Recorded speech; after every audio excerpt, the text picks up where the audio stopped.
Sejam bem-vindos a mais um destes curtos episódios onde estamos tentando explicar a vocês Portugal de A a Z. Hoje é dia da letra M, M de morgadio. Um tema e uma palavra provavelmente menos conhecida para os mais jovens, mas que apareceu exatamente para resolver, na Idade Média, um dos problemas muito comuns naquela época, que era o empobrecimento progressivo de uma família, ou do património de uma família, cada vez que havia uma partilha, um falecimento, e depois esses mesmos bens, muitos ou poucos, iam sendo divididos no final de algumas gerações. O status socioeconômico dessa família tinha diminuído consideravelmente em relação ao ponto de partida. Bom, então vamos tentar compreender um pouco o passado para tentar explicar o presente e tentar de alguma maneira antever o futuro.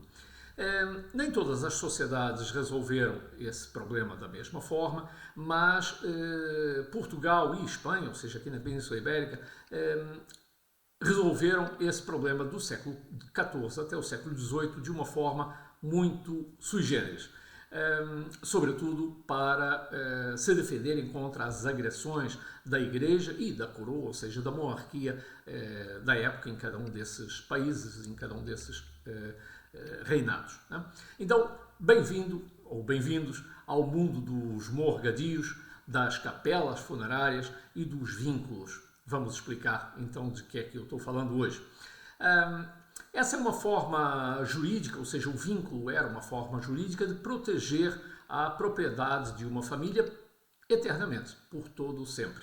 Já vamos ver qual foi a solução que eles encontraram para isso. Um vínculo era herdado, era uma figura, como eu disse, jurídica, era herdado por cada um dos filhos mais velhos, varões, ou seja, o filho varão, normalmente o filho mais velho. Quando isso não ocorria, poderia passar esse título, esse vínculo para a filha mais velha, até que houvesse um varão na família ou na descendência dela.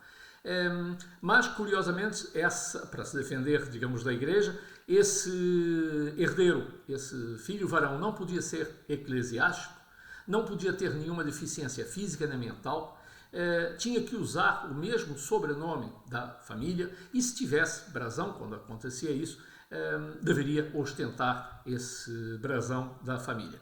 Fosse fisicamente por sobre as portas principais das propriedades, fosse em termos impressos mais tarde, exatamente esses brasões. Era uma vontade do fundador desse vínculo que passava a ser lei, ou seja, curiosamente, hoje achamos ridículo aos valores atuais, mas essa vontade expressa por quem fundava esse vínculo condicionava as almas, a alma dele condicionava a descendência eternamente de todas as pessoas da família. Então, o vínculo desse fundador era feito no sentido de prestigiar a memória de quem fundava essa... Não era uma dinastia, como é lógico, mas um vínculo, era exatamente a palavra que se utilizava. Tinha algumas regras. Uma delas era não dividir a propriedade, ou seja, quando o filho varão mais velho, o filho varão sucessor, herdava esse vínculo, herdava todas as propriedades, herdava todo o dinheiro, mas tinha algumas condicionantes. Uma delas é que não podia dividir a propriedade, só poderia inclusive juntar, tinha inclusive a obrigação de juntar. E como é que ele fazia isso? Já que não trabalhavam e, portanto, essa herdade, esses bens eram herdados. O que ele fazia era fazer um bom casamento. Ou seja, como a noiva normalmente vinha acompanhada de um dote, a obrigação desse morgado era casar bem, ou seja, casar com uma noiva rica, de forma a conseguir juntar mais património àquele que já tinha herdado. E assim, com esse estratagema, essa propriedade ia aumentando e o poder socioeconômico dessa sociedade, dessa família, ia aumentando na sociedade. É lógico que tinha uma consequência também, era uma obrigação de sustentar os irmãos. Mas isso nem sempre era bom, como é lógico, porque estavam como imaginam, sujeitos aos caprichos despotistas ou ao despotismo desse irmão mais velho, que poderia, obviamente, dispor de tudo. Tinha também uma outra consequência, cuidar da alma desse fundador, ou seja, quem fundava esse vínculo. Era o que eles chamavam de bens da alma. Tinham a obrigação de mandar rezar missas nos aniversários importantes dessa família, ou desse fundador. E esse fundador normalmente deixava uma quantia avultada de dinheiro e que ia aumentando também para construir uma capela funerária, normalmente na igreja da localidade, nas cidades maiores, inclusive em igrejas importantes como a Sé, enfim, as catedrais. A importância dele na sociedade estava diretamente ligada à maior ou menor proximidade do altar-mor, mas enfim, para vocês terem só uma pequena ideia, do século XIV até o século XVII chegaram-se a fundar mais de 7.000 morgados e capelas funerárias em Portugal e nas colónias que Portugal tinha na época. Ora, isso rapidamente se mostrou, no final de alguns anos, algumas descendências, um entrave ao desenvolvimento econômico, porque implicava necessariamente o empobrecimento dos irmãos. Então, preservava, obviamente, os bens da família, que, como eu disse, só cresciam, mas ia empobrecendo exatamente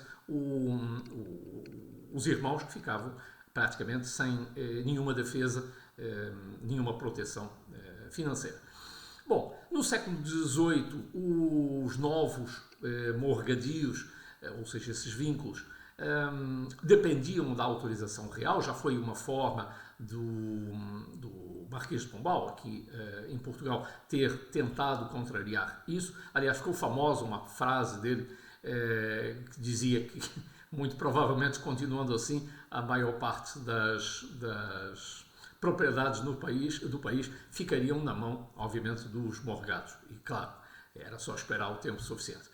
Já no século XIX foram extintas pelo rei Dom Luís I, à exceção do morgadio da Casa Real de Bragança, porque esse era aquele que garantia que o herdeiro da coroa recebesse todos os bens da Casa de Bragança. Né? Então ele fez isso como é normal para os outros. Né?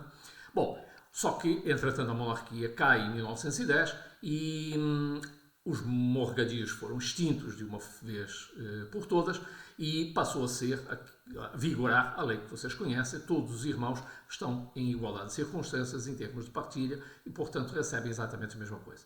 Claro que isso não ficou bem assim, é outra história, porque criaram-se exatamente fundações, as que nós conhecemos hoje em dia, que herdaram, ou seja, os morgados na época passaram, já que não poderiam fugir à extinção dos morgadios, passaram todos os bens para uma fundação e essa fundação é gerida, obviamente, por ele e, assim, fizeram contornar a lei, mantendo o património uno. Né? Dois bons exemplos atuais ainda disso é a Fundação de Mateus, da Casa de Mateus, e do Palácio da Fronteira, Fronteira Lorna, em Lisboa. Do Mateus aqui em Vila Real, o Palácio da Fronteira em Lisboa.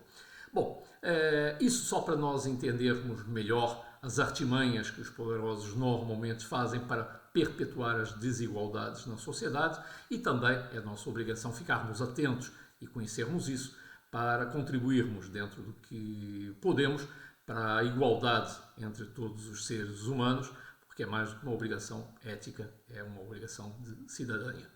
Então, espero que tenham gostado do tema e até Portugal.